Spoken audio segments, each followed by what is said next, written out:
Hello guys! Welcome back to Pinay Investor YouTube channel. Ako po si Janice at ngayon ay magbabudget na naman tayo for October. Nandito yung ating income. Dito natin ililista yung ating mga expenses o mga gastos.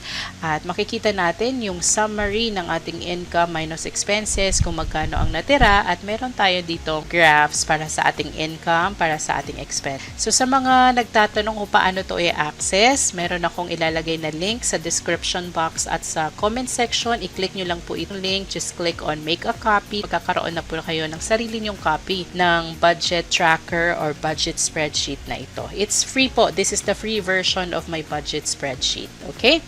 So, simulan na natin. Okay, sa income, ilagay po natin dito lahat ng ating sources of income na inaasahan natin for the month of October. Kahit estimate lang muna, okay lang yan. Let's say you are expecting to receive your salary for October 15 kasi quincenas. O, lagay natin dito salary expected, let's say, 15,000. Ilagay mo kung magkano talaga yung actual na-receive mo. Kung it's 15,200, 15,900, baka nag-OT ka, ilagay nyo lang dyan. Say, sa 1031, let's say, 15,000 din ito. Ayan. So, meron pa ba tayong ibang sources of income? Let's say, ang ina-expect mo is 10,000 pesos from your side hustle. So, with these numbers, we are expecting to receive 40,000 pesos na income for the month of October. Okay? Kung may gusto kayo idagdag, idagdag nyo lang din dito.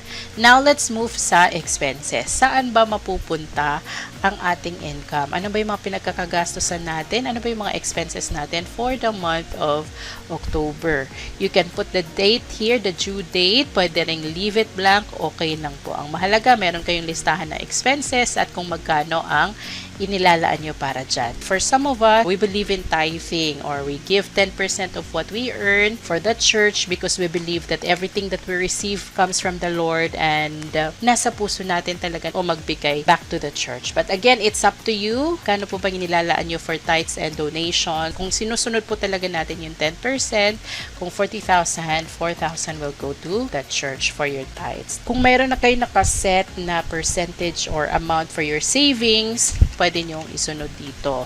Okay? Kung wala pa, hindi pa kayo sure kung may sobra, leave it blank muna. Now, let's move on sa mga needs, sa mga essentials naman natin. Let's say, nagre-rent tayo. How much po yung ating rent? Let's say, that's 5,000. Ano pa? Meralco, water, internet, gasol, LPG, transpo, work allowance, sa mga nag-work outside. Let's say, ang work allowance nyo is 2,000. Alam ko maliit yan, pero sample lang po ito. Just write whatever is realistic for you. Tapos, may baby po ba? Okay, kung may baby, magkano ba ang ginagastos nyo para sa baby? Diapers, milk, water, at kung ano-ano pa. At kung may yaya, ilagay nyo rin, diba? Kung nagsusupport po kayo ng family, ilagay nyo po dyan. Magkano binibigyan nyo usually sa parents, sa family members na sinusupport nyo? Ano pa ba? 1,000 for mommy. Let's say 1,000 din yan. Kung may mga anak kayo, let's say for the kids, you give 1,000 for their toys, for play fund, whatsoever, food, and groceries. Pwedeng pagsamahin yan, pero ito, let's assume na yung food para to sa palengke. Let's say that's 5,000. Malit na nga yan, no? Pero sample lang ito. Grocery, that's 3,000. And then, kung mayroon pang mga miscellaneous, let's say 3,000 para sa mga kung ano-ano, di ba? Minsan, naubusan tayo ng ganito, nakapag-grocery na, minsan, kailangan pa natin lumabas, bumili ng ganito, and anything under the sun. Parang buffer natin ang ating miscellaneous fund dito.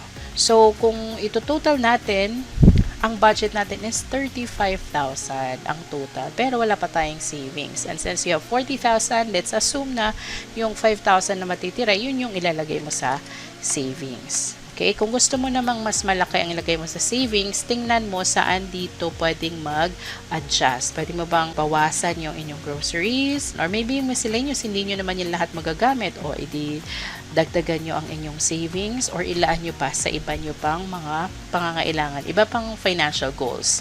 Okay, so let's assume lang na this is our budget. So, saktong-sakto, 40,000 yung income, 40,000 din yung expenses. And as you can see sa actual budget, walang lumalabas kasi nga wala pa tayong nilalagay na actual. O let's say lang na nandito na yung actual. Na-receive natin is 16,000. Tapos dito, nag-OT tayo, 15,500. Yung side hustle natin, akala natin kikita tayo ng 10,000 pero 5,000 lang talaga yung ating kinita dyan. So, total is 36,500.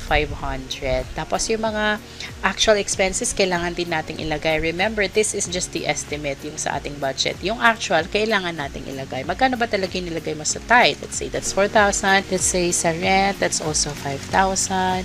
Sa Meralco, 2,560 lang yan. Sa water, 450. Sa internet, that's also fixed. LPG, medyo mura ngayon, 950. Tapos yung transportation, o sige, sinagad natin yan. Naubos din natin yung ating work allowance, family support, fixed yan. Let's say, ito, fixed din to, nagamit na nila. And then, yung sa kids, 500 lang naman na nagastos. Yung sa food, let's say, 4,500. Medyo nagtipid. Sa groceries, medyo dito lumaki. 3,500. And miscellaneous, 1,000 lang yung nagamit natin.